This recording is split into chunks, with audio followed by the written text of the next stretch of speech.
Viðræður standa yfir við erlenda eigendur krónubréfa að hluta þeirra verði umbreytt í fjárfestingar í orkuverum og samgöngumannvirkjum á Íslandi. Slíkir samningar gætu létt þrýstingi af krónunni og leið stuðlað að umfangsmiklum framkvæmdum. Kristján Már Unnarsson segir frá.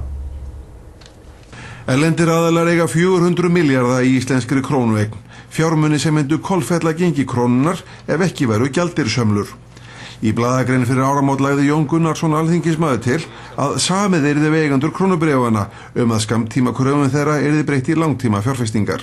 Í dag eru þessir aðilar bundni með þetta fjármagn. Þeir eru ákveðinu óvissu með það hvort og hvenar þeir ná þessu fjármagni út. Þetta voru gagnkvæmir hagsmunir, þrýstingirði létt af krónunni og Íslendingar kæmu hjólum atvinnulífsins í gang.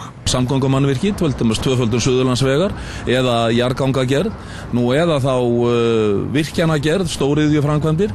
Og það skemmst frá því að segja að viðræður eru komnar í gang með aðkomu ríkisstjórnar, Landsvirkjunar og Seðlabankans sem þarf að hafa samráð við Alþjóðagjaldeyrissjóðinn, en einnig hafa einkafyrirtæki rætt beint við fulltrúa eigenda krónubréfa og vonast Jón eftir jákvæðri niðurstöðu. Það mikilvægt að það verði unnið hratt í þessu, þó alveg ljóst að þetta mun taka einhverja vikur ef ekki mánuði til viðbótar.